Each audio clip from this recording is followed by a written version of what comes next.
Flightboss, bitch, you know, for sure. You're now listening to the Mind Internet Terry Smooth. I'm the Archangel Uriel, and I'm here to carry out God duties and motherfucking responsibilities. And right now, we're going to talk about planets in the 8th house. Now, let's talk about the sun. The sun in the 8th house.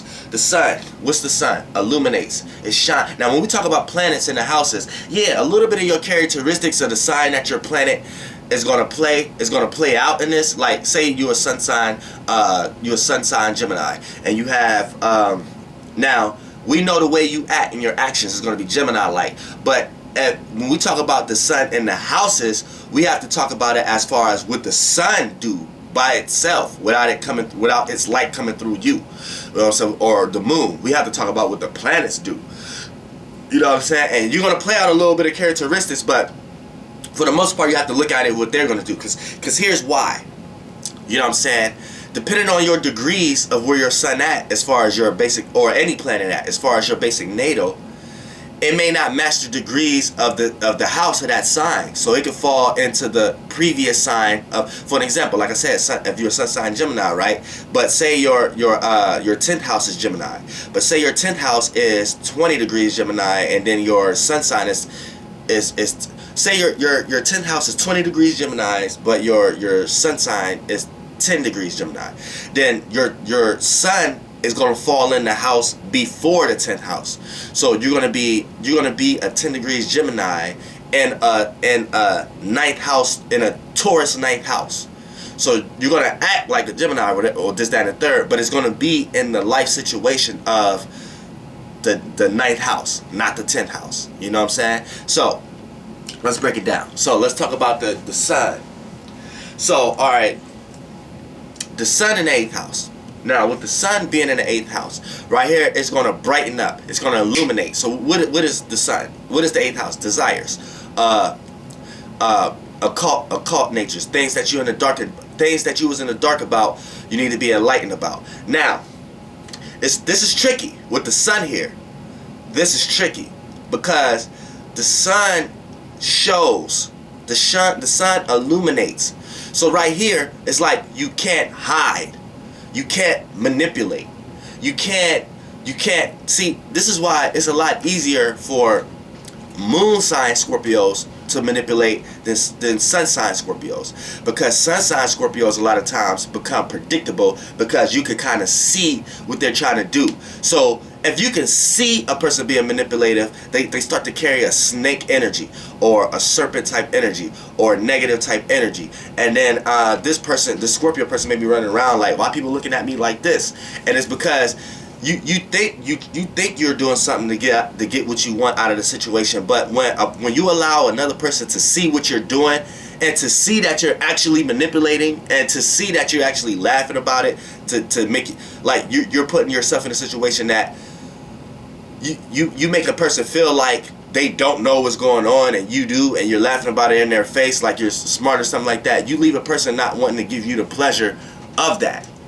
You know what I'm saying? So a lot of times you have a lot of lower consciousness Scorpios who may fall short to that, but you have a lot of elevated ones who know how to do that real good, because that's what their mind is on. So when you have the sun here, you can't hide that. Like, you can't hide, and it don't matter what your sun sign is. It could be Sagittarius, Libra, whatever like that, or your house, or in the houses. It doesn't matter what your sun sign is. If your sun sign if your sun fall in the 8th house placement, you're not going to be able to hide things you want to hide. Like, you're behind, and it's going to frustrate you to the point that you're going to want to keep some things to yourself. You're going to be the type of person who never want people to really come to your circumference. Never want you rather be the one that go to others' circumference, because your circumference may not be, your circumstances may not be what you want people to see or what you want people to be judging from you at the moment. Also, with the sun here, you're going to try to hide things. You're going to try to not express everything that's actually going on in your life, because it's going to be so easy to see based upon your moodiness, based upon your appearance, your awareness, the way you carry yourself. You're always going to be an open book. Like, you're going to be very predictable, and then you may not be that well in the behind the scenes realm. Like, because you're too busy trying to see what other people, what you think others are hiding. And 9 times out of 10 in your life situation, others are not hiding anything. It is what it is type of thing. So it's going to play out with your actions because it's still your son. So a lot of your actions to a certain degree is going to play out like you're going to act on things like you think you're discovering something about something, or you're going to act on detective type work. You're going to act on police type things. I'm not saying you're a police, but the way your mind is orchestrated is very I ain't gonna say detailed like Virgo, but it's very detective like, but from a behind the scenes realm. But see, when the sun here, see, too much light can make you blind. So you're trying to come into the dark with a flashlight. But since you're already in so much light, you already think you're aware about everything. You already think you see everything, which you don't. But see, the sun will make this person think that. The sun in the 8th house. You already think you see everything. You already think you think everything. When you go into the dark with a flashlight, this flashlight is going to carry the same sense of you being in the light already. So that's like, you think you already know. You think you're already enlightened. You think you already see. You're going to have a lot of understanding about things that you can see. Like, for example, things that's brought from the behind the scenes realm and got manifested into this density and made physical. You're going to have a lot of knowledge about that type of stuff you can see that came from the behind the scenes realm. For an example, someone who got a desire inside them, you can't see that, right? Now, they go out and get a car that they desired, right? You can see that car. So you're going to know everything about the intentions that they had to get that car and the integrity and everything that they had to get that car. But see, what you don't know is that person might have not wanted that car. So yeah, you can tell them everything about that car, but if they get unresponsive and start not responding to you the way you thought that they was going to respond to you because you understood the intentions and the passions that they may have had to get that car, it's because they don't want to really talk about it. It's because you may not know that inside them, that's not even a car that they wanted. So they don't want to, they may be dealing with manifestation things in their head to the point that they want to manifest something else, and then that car right there may just be a form of a representation that they are transforming to get there. But you going beating them down their throat thinking that you know everything about their specific car that they're in, and when they present to you something that they didn't know about the car, you looking at them like, well, why did you want that car and you don't even know shit about this car? And they looking at you like, well, I didn't even want this car in the first place. So I'm not going to waste my time talking about this car, about something I didn't know about this car, because it's a waste of time. I didn't want this car in the first place. You see what I'm saying? I might have dove too deep into things to try to make you understand it, but if you have enough, if you are a sun in the 8th house person and you have conversations with enough people, you know what I'm talking about more than anybody else. When I get to the moon in the 8th house, they gonna understand me better than the sun, but you know what I'm saying. So it's like you have to watch that. You are aware of things that you can be aware of that may have came from an unaware place, from an inside place, but you have to understand that. And once you understand that, you will be powerful here. You know what I'm saying? Because it's like the eighth house is the realm of reality of things that you're unaware of. Anything you're in the dark about. If someone just told you about something and you don't really know much about that subject, you're in the dark about that subject. As soon as someone told you about it, you got enlightened about it. That's something you was in the dark about. You brought it to the light. I don't know why all these astrologers and why all these other people try to make things more than what it is. Make you scared of the 8th house. Make you... No, you do these things every day. So if you're going to be scared about something you do every day, you're going to be up under a program. And I advise you to stop listening to whoever was kicking that fear-mongering to you. You know what I'm saying? Now, like I was saying, with the sun in the 8th house, it's like you going into a very dark place with a flashlight that represents the light of where you already at. You already got the light. You already think you know everything. You already think you've seen everything. You already think you're aware of everything. So it's going to place you in a lot of situations where you're not. So when you got this flashlight and you're seeing things in the dark, you put the flashlight on one thing in the dark. So you know the flashlight is not going to enlighten the whole room. No one's light that bright on earth. So you're going to put the flashlight on something, right? Now, you only seeing what specifically you put the flashlight on. The flashlight not going to actually illuminate. It's going to be dimmer and dimmer the wider it gets. So it's not going to illuminate everything that's around that. So you're going to be real pacific, real single-minded, real direct when it comes to explaining what you only see from the flashlight in the dark. but you can't express the surrounding of it, aka the spirituality around it. You can't express the feelings and emotions around it. You can't express the basic awareness of the surrounding of it. So it might make you single-minded a little bit, or might make you gullible to the metaphysic realm with the sun here, because too much light can make you blind. And when you have the sun in the 8th house, you are the sun in the 8th house. So a lot of times you only see what you want to see. See what I'm saying? So if it's a bunch of dark shit that you can't see, you're not going to get or understand anyone's sarcasm, anyone's witty jokes. You're going to take a lot of things serious. You're not going to understand a lot of things. And when it's time for you to be jokey, or time for you to be serious, it's going to be hard for you to come across that way, because you're not that kind of person. So the positive thing about the sun in the 8th house is take that directness and leave it direct. Don't put it in no realm of trying to understand things that's unaware, or things that may seem more than what appear to be. Because you may want to walk around and feel like you know more than what you can see, but soon as someone present to you a faith thing, or soon as someone present to you a spiritual thing, or soon as someone present to you something that may be outside the box and you can't really calculate it, you're gonna criticize that. You're gonna look at that from a direct point of view. But when it's time for you to do it, you can't stand someone doing that with you. See, that's the dilemma with the sun in the 8th house. It's a child when it comes to the metaphysics, spiritual realm. But the benefits of that is you can manifest fast, because with his child, like with his kids, since they don't know what they're actually doing, they're doing everything at a rapid pace. So that's like the sun in the 8th house. Since the sun can't actually see in the dark, it's just actually what others see who are in the dark, that they're able to manifest a lot of things out of the dark. Because where I'm from, we had to use the light in order to create things and illusionize. So right here, this is what actually doing. You're like a walking manifestation.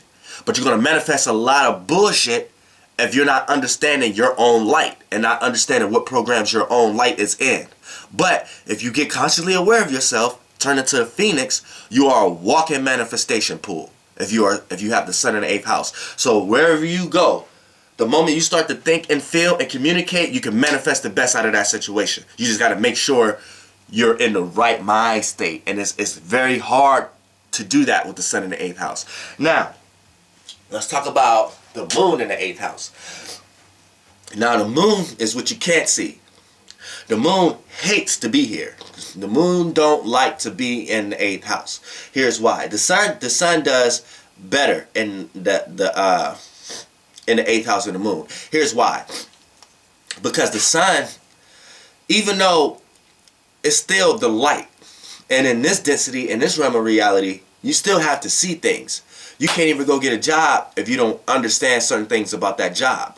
Like you go get a PhD, you go to college, whatever like that, to get a specific job. If you don't graduate from that, whatever you going to college for, you're not gonna have the credentials to get that job. So that's like the light. The light is what you can see and what you can know. The moon, you may not always know how you feel. You may not always know your emotions. You have to deal with that. You have to deal with who you are. Everybody may not know who they are. That's your emotions and feelings. Everyone don't know who they are. Everyone don't know how to apply themselves. Everyone don't know how to react. So when the moon is here, it's doing that to the worst. Because not only does water, this is a water house, deals with the emotions and the feelings. Not only this is a fixed house, which is froze emotions and feelings. Then you have the moon here, which is your emotions and feelings. You know what I'm saying? It is you. So right here, who you are right here, may be froze, maybe a very reserved person, maybe a person that only know how to manipulate out of situations. So they have to learn how to manipulate good, because they can see everybody else go out here and be happy and communicate to get what they want, but they only know how to manipulate to get what they want, to the point that they think in their life that's the way they know how to do it. So that's the good thing. That's a good thing, because that's their way of doing it, which no, is a bad thing. You're here to transform. You're here to either melt or evaporate. So when you get frozen again, you know how the routine go. You know what to do to loosen yourself up and not have to deal with the woes and all the bad, harsh experiences that comes with that. You know how to rise above that, which is rising above, being the ego. And once the ego fly for so long, and know how to create certain situations to become the phoenix. See, it's deep, you know what I'm saying? With the moon here, this is your emotions and your feelings. So a lot of times you're going to be in situations. Now, I understand Scorpio moon, you know what I'm saying? Because for some, like, technically from a left brain, logical standpoint, astronomy standpoint, my moon sign is in Sagittarius, 8 degrees Sagittarius. But from a right side perspective and a higher density, and not astronomy, astrology, the actual planet Antares lands in the heart of the Scorpio. So, but it started when it initiated in 0 degrees Libra, and it moves 1 degree every 72 years. So right now my moon sign is in 8 degrees Sagittarius, but it's still in the heart of the Scorpio. So what happens here is, like, I swear, every relationship I ever been in, every girl relationship, every friend I ever had was either a water or earth sign. And I sit back and I used to think about this. I used to be like, if I'm an Aries sun, Sagittarius moon, Leo rising, and then I'm at 17 degrees Aries and Leo. You know what I'm saying? So they can play a complete blend. So I'm like, and my Mercury in Aries. So I'm sitting back, I'm thinking, like, if I'm straight fire, and this be before I even and I be putting this to test, because I've been into this all my life. So it's like, and the reason why I'm talking about this now is good, because this all deals with the 8th house. I used to sit back and think, like, okay, why am I attracting all these earth and water signs, and mainly Cancers, Scorpios, and Virgos, a little bit of Capricorns and Tauruses, and a little bit of Pisces. But I mean, every girl that let me hit on the first day, my baby mother, every girl I ever get along with, all my friends as females, then all my male friends, like my niggas, like dudes that I kick it with and we go out and holler at girls with and stuff like that, like dudes like that, earth signs. Straight Virgos. Straight Virgos, yo. Straight Capricorns. I don't know why. Straight Taurus. My closest family. My Peso Banditti. Y'all see him on I'm Down video. That's my blood cousin, first cousin, the closest relative. Taurus, straight Taurus. My mother, Virgo. My daughter, Taurus. Like closest people in my life. Brother, Cancer. Like, closest people in my life are water and earth signs. And I used to sit back and understand, like, I'm on fire. I don't get it. But the more and more I got into it, the more and more I understand. Like, everybody I come across think I'm a Scorpio. You know what I'm saying? And that's another reason, like, that goes down with this video. Like, off the bat, some of the people think I'm a Scorpio, because I may be talkative right now, but I'm not talkative like this unless it's warranted.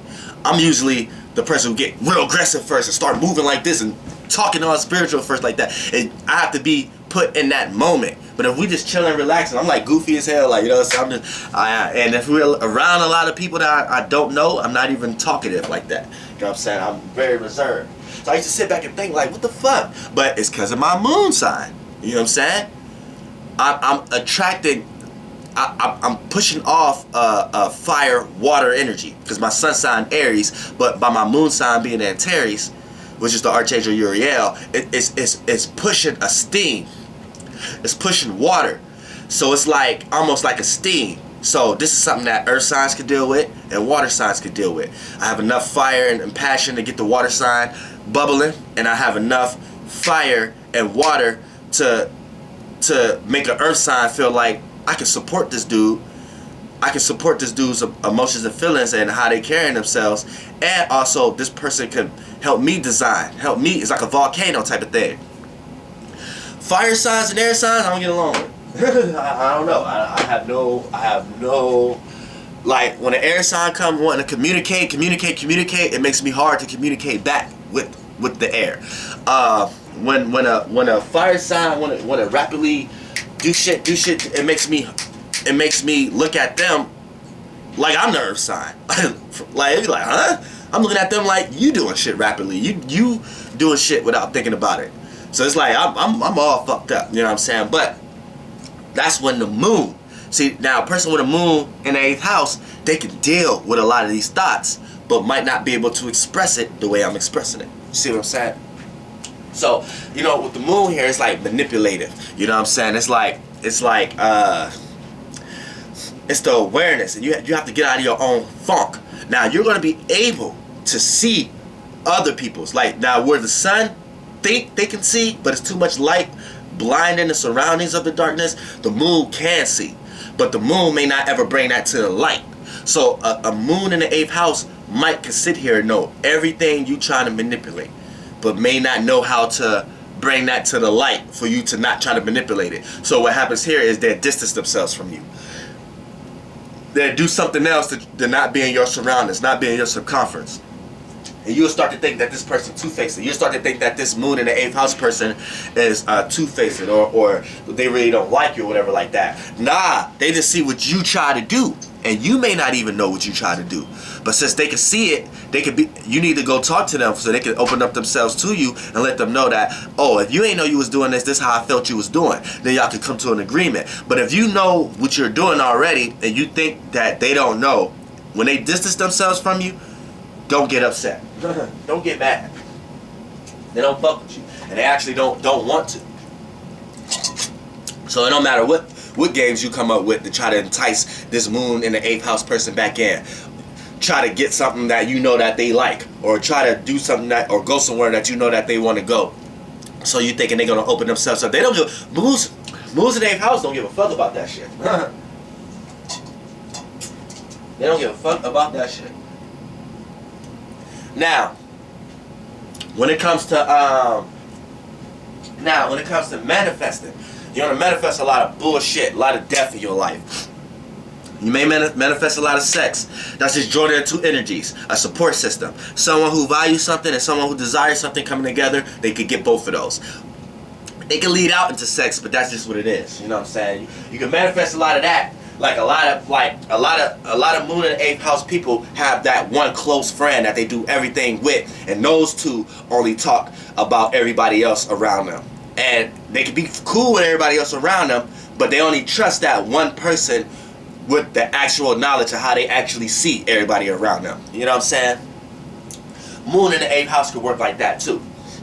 Now, let's go into Mercury. Mercury in the 8th house. Mercury is communication, thinking.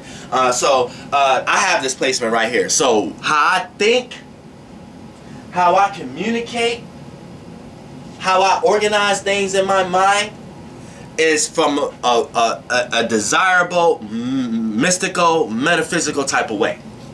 So this is another reason why I'm not good with words. You know what I'm saying? If you got Mercury in Scorpio, Mercury in Sagittarius, Mercury in Pisces, then you're gonna have a hard time explaining what you need to express in this. You're gonna be able to think and communicate all kind of shit, but you're gonna have a hard time communicating that. You're gonna be thinking about it all day.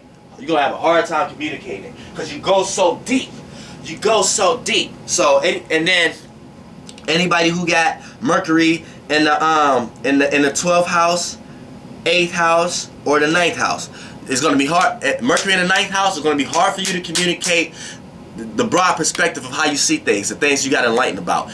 Mercury in the 8th house is going to be hard for you to express your emotions and feelings because you're not even going to want to. In the 12th house, it's going to be hard for you to think and communicate things that you already subconsciously do. You know what I'm saying? So that's same way with Mercury being in Scorpio, Pisces, even Aries. You know what I'm saying? Mercury in Aries, Sagittarius, Scorpio, or Pisces is not a good look. Not a good look. It does a little better job in Aries than Pisces, Scorpio, and Sag, but not that much. The only goodness it do is the directness, because it's direct. And anytime something is direct, it have a focus point. So you're able to focus on one thing to be able to word it right. You know what I'm saying? Like me, my Mercury is in 3 degrees Aries, but my Mercury is in the 8th house, because my Aries is 17 degrees. So I have an Aries 9th house, Aries, Sun, and Jupiter in the 9th house. Aries, Sun. My Jupiter is in Taurus, but it doesn't go into the 10th house because it doesn't reach the degree of my Taurus. You know what I'm saying? So my Jupiter falls in the 9th house, but it's actually a cusp. It's the 10th, and well, this ain't about me, but you know what I'm saying. As far as me making an example, Mercury in the 8th house people is going to communicate, think. You know what I'm saying, and about a lot of things. Like I'm able to. Like, because Mercury deals with the nerve system. Mercury deals with the, you know what I'm saying, your nerves. So, I want to look left. What made me look left was Mercury. I want to smile. That's Mercury. Your teeth, nerve system, everything, the first initial things, that's Mercury. So, what happens here is, when you have Mercury in the 8th house, I'm thinking about these things first. So, when a person coming around, I'm thinking about their alternative motives. I'm thinking about the energy that's around them. The surroundings. See, Mercury does bad here, but by my Mercury is in the 8th house, which my 8th house is Pisces. Then by my Mercury initially in my natal being in Aries, I'm able to focus on one thing. So if I'm focusing on this, right, this is why I'm scattered in my videos too, right? But when I focus on one thing, I start to be able to explain it right. Because Mercury still is in Aries, so it gives it a direct focal point, and it gives it an expression. So I want to express what I'm thinking about. I want to express how I organize things, and it's doing it rapidly. So, but it's in an illusion where it may not come out as good because of the Pisces and 8th house where it's at. So it's like I see through you, because Mercury even deals with your eyeball movements. So it's like I see right through you. It's not dealing with the sun or the moon on what you can't see or what you can see. It's dealing with what you're thinking about and how you can organize something.